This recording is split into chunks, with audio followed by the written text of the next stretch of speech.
समस्तीपुर के वारिसनगर विधानसभा क्षेत्र के मथुरापुर निवासी युवा समाज सेवी जमशेद आदिल सोनू ने महाकुंभ के दौरान हुई घटना पर दुख जताया। उन्होंने श्रद्धालुओं के परिजनों के प्रति गहरी संवेदनाएं और घायलों के जल्द ठीक होने की कामना की। इसके साथ ही सरकार की व्यवस्था पर भी सवाल खड़े किए। उन्होंने कहा कि प्रयागराज में चल रहे महाकुंभ के दौरान भगदड़ होने से कई लोगों की मृत्यु और घायल होने का समाचार पीड़ादायक है। यह दुखद घटना इस मेले की अव्यवस्था और उत्तर प्रदेश सरकार की नाकामियों को उजागर करती है। योगी सरकार ने सारा पैसा सिर्फ अपने ब्रांडिंग और मार्केटिंग पर खर्च किया, न कि महाकुंभ में आए श्रद्धालुओं की व्यवस्था पर। ये इस सरकार की संवेदनहीनता को प्रदर्शित करता है। दुर्घटना के पीड़ित परिवारों के प्रति मेरी गहरी संवेदनाएं हैं। हम मृतकों की आत्मा की शांति और घायलों के शीघ्र स्वास्थ्य लाभ की कामना करते हैं। इसके साथ ही सरकार से यह आग्रह करते हैं कि मृतकों के लिए उचित मुआवजा और घायलों के मुआवजे के साथ मुफ्त इलाज का प्रबंध किया जाए। उन्होंने कहा कि इस घटना की न्यायिक जांच किया जाना चाहिए तथा कुप्रबंधन के लिए दोषी अधिकारियों पर कार्रवाई होनी चाहिए। हुई है जो श्रद्धालु इसमें जिनकी मृत्यु हो गई है, बहुत ही दुखद घटना है और इस घटना ने हमारे दिलों को झंझोड़ के रख दिया है। कई लोग घायल हैं और हमारी जो बात हुई वहाँ प्रयागराज में हमारे कुछ जानने वाले उनसे बात हुई तो ये जो आंकड़ा सरकार बता रही है इससे कई गुना ज़्यादा आंकड़ा वहाँ मरने वालों का है और ये संवेदनहीनता की हद तक पहुँच गए हैं। आप कुव्यवस्था का जो वहाँ आलम है जिसके कारण इतनी बड़ी घटना घटी, इसमें कई श्रद्धालुओं को अपनी जान गंवानी पड़ी, कई घायल हैं जिनका उपचार चल रहा है। सरकार वहाँ पे सिर्फ जो पैसा खर्च किया है सरकार ने वो अपनी ब्रांडिंग के लिए किया है। वहाँ पे कुव्यवस्था का आलम ये है कि हमारी तो बात होती रहती है, वहाँ भी बहुत सारे हमारे जानने वाले लोग हैं, पीने का पानी तक उपलब्ध नहीं है श्रद्धालुओं के लिए, लोग परेशान हैं। अभी जो स्थिति है उसमें ये आलम है कि लोग को सांस लेने में तकलीफ हो रहा, दम घुट रहा लोगों का भीड़ से। आप जब व्यवस्था नहीं कर सकते हैं तो फिर इतने लोगों को आने क्यों दिया गया? वहाँ एक लिमिटेशन करना चाहिए था कि ऐसे आएगा, या व्यवस्था जब इतनी भीड़ आने वाली 40 करोड़ का जो दावा किया था सरकार ने 40 करोड़ लोग आएंगे तो 40 करोड़ लोग के हिसाब से इंतज़ाम करना चाहिए। वहाँ तो 2 करोड़ लोग के हिसाब से भी इंतज़ाम नहीं किया गया है। अगर कुव्यवस्था नहीं रहती तो ये दर्दनाक घटना नहीं घटता वहाँ कुंभ के मेला में।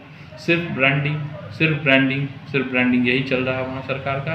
व्यवस्था के नाम पे शून्य है, कोई व्यवस्था नहीं है और अव्यवस्था के कारण ही इतनी बड़ी दुर्घटना हुई है। अभी सरकार ने जो है बोला है कि जो घायल हैं वो निजी अस्पताल में भी चले जाएं, जो है कोई दिक्कत है, सरकारी अस्पताल में जगह नहीं। अब ये तो संवेदनहीनता की हद हो गई ना कि अगर आपके निकम्मापन, आपकी सरकार के निकम्मापन के कारण लोग वहाँ पे जो घायल हुए हैं, जो जिनकी मृत्यु हो गई है, उनको तो कम से कम ये चाहिए था कि जितने लोग हैं उन सबका इलाज मुफ्त में कराया जाए। अपने आप को हिंदू हृदय सम्राट कहते हैं, हिंदू के सबसे बड़े नेता बताते हैं। वहाँ पे जो श्रद्धालु मर रहे हैं वो भी तो हिंदू हैं, उनके लिए कम से कम उपचार का व्यवस्था करना सरकार की जिम्मेदारी है। इतना अनैतिक नहीं होना चाहिए आदमी को कि कोई घायल हो गया आपके कुव्यवस्था के कारण उसको आप ऐसे ही छोड़ दीजिए, तड़पता हुआ छोड़ दीजिए कि वो सदर अस्पताल में, प्राइवेट हॉस्पिटल उसको जाना पड़े। और सबका जो हालत है, जो पैसा है, ऐसा थोड़ी है कि बहुत सारे लोग वहाँ पे अमीर ही गए हुए हैं, बहुत सारे गरीब लोग हैं जो उसमें घायल हुए हैं। उनके लिए व्यवस्था, सरकार को समुचित व्यवस्था करनी चाहिए ताकि उनका इलाज ढंग से हो सके। रेलवे ने जो है रद्द कर दिया प्रयागराज का जो स्पेशल ट्रेन चलाया था, जो है सिर्फ ट्रेन रद्द नहीं किया गया है, आपको बता दें NH2 को भी बंद कर दिया गया है ताकि अब फिर वहाँ ना आ सके, क्योंकि इनकी जो कुव्यवस्था थी वो उसका पोल खुल गया है। ये घटना उसका पोल खोलने वाला है और लाखों लाख लोग अभी भी रोड पे फंसे हुए हैं। जो यहाँ से निकल गए हैं, जो रोड पे खड़े हुए हैं, उनको अब रोड बंद कर दिया गया। आपने व्यवस्था ही नहीं किया था। आप 40 करोड़ लोग को बुला तो लिया, आपने व्यवस्था 2 करोड़ लोगों का भी नहीं किया। न वहाँ पीने के पानी का व्यवस्था है, न ठहरने का व्यवस्था है, न सोने का व्यवस्था है। हाँ, VIP अगर आपके पास पैसा है तो VIP के लिए बहुत बढ़िया व्यवस्था है, उनके लिए कोई दिक्कत नहीं है। आप पैसा दीजिए, 20,000, 25,000, 50,000 लगता है, वहाँ रूम मिल जाता है, फर्स्ट क्लास रहिए। 80,000, 84,000 का रूम है। जैसे सरकार के द्वारा व्यवस्था किया गया है, कोई प्राइवेट व्यवस्था नहीं है। सरकार 80,000 रुपया एक आदमी से एक रूम का ले रही है वहाँ पे VIP। तो साफ तौर पे ये कहा जाएगा कि VVIP का जो व्यवस्था होता है वो VVIP की तरह ही होता है, लेकिन गरीबों का कोई व्यवस्था नहीं होता। गरीब के लिए कोई व्यवस्था नहीं है बॉस। गरीब के लिए, गरीब मर रहे हैं। कल जो हादसा हुआ उसमें कितने VIP लोग मरे होंगे, कितने VIP लोग घायल हुए हैं। सब गरीब हैं जो बेचारे दर्शन करने गए थे, श्रद्धा लेके अपने दिल में गए थे। श्रद्धालु लोग वहाँ के गंगा स्नान करेंगे, कुंभ में स्नान करेंगे, क्या उन बेचारे कुछ वहाँ पे मृत्यु हो गया?